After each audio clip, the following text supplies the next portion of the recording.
Willie, thank you so much for speaking to us. Really appreciate it. I'd love to speak to you a little bit about your experiences of working with government and local communities in the Solomon Islands. We've heard a lot about the challenges of communication between these groups. What's your experience been? Well, communities have their own time and on their own space to do their things. And the understanding between the communities and the government is sometimes has a big gap in between.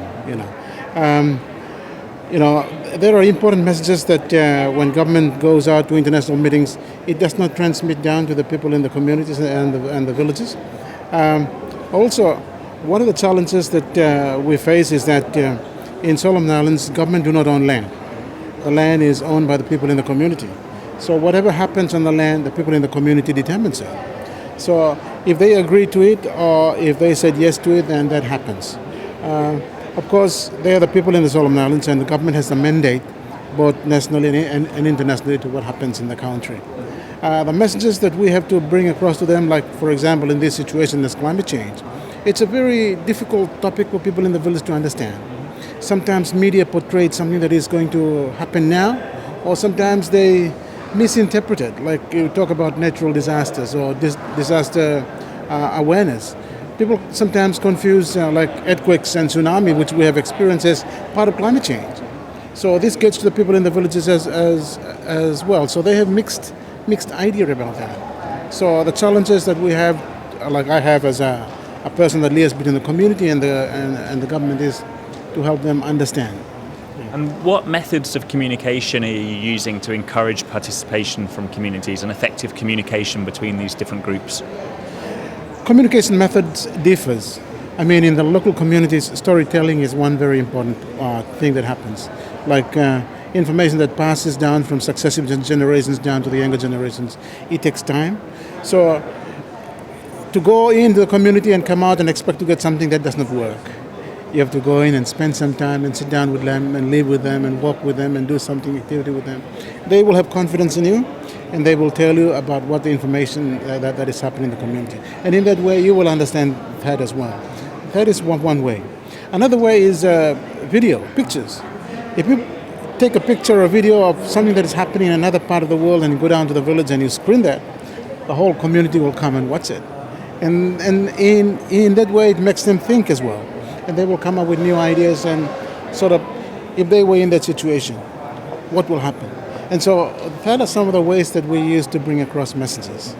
And what are some of the challenges in using these approaches? Presumably it's not all straightforward. What are the difficulties? Well, many challenges, When I talk about video, like you need some sort of source of power in the community. Like maybe you need a projector, you need a generator. And sometimes when you get in the village, there's no fuel around. Yeah? Or sometimes you travel between islands, or you meet, you might never get to your destination as when you were expected. So there are lots of challenges that you can encounter in the community. Yeah. And just finally then, I want to ask you about your motivation for attending this conference. What brought you here? I was here last year, and I'm here this year, and I'll be here again next year, I think. The dynamics of seeing what happens in the community and the exchanges that we have between the participants, it's very rich. It's the same thing everywhere. Although we come from different geographies, it's the same thing. And when you get this idea and you have people sharing their experiences, it sort of motivates me. And I go out and do ideas that again, I go out and have share it with someone else. Like, for example, I'm just presenting in the last session about 3D modeling. I was walking out of the room and someone came and shook my hand and said, I really like your method of presenting. And I would like to have that tool to be used in my community or in my island. She's working in Seychelles. And so it's an opportunity to share ideas and methods in portraying what is happening in the communities in respect to climate change. And are there any specific lessons or themes or key points that you're going to take from this year's conference and take back with you? There's one that I would like to go back with. One is disaster risk reduction should be considered as a development factor rather than you see that as a catastrophe. And instead should be incorporated into all aspects of development so that people will have, when they build houses, when you go to insurance, all these things should be factored inside before like bank or insurance companies can give out insurance and that sort. And last question, I promise. Since you've been here before and this is your second year and you're planning to come back again next year, you hope, are you seeing any changes or trends in the approaches to community-based adaptation? Is there a sense of progress and development and learning within the conference and within the field? I think it's becoming very academic, which I don't like it. Yeah, I like to be seeing that it's practitioners. But when academics come and present their papers, it's just a fulfillment of a course or degree of doctorate or what. It's just a theory about it.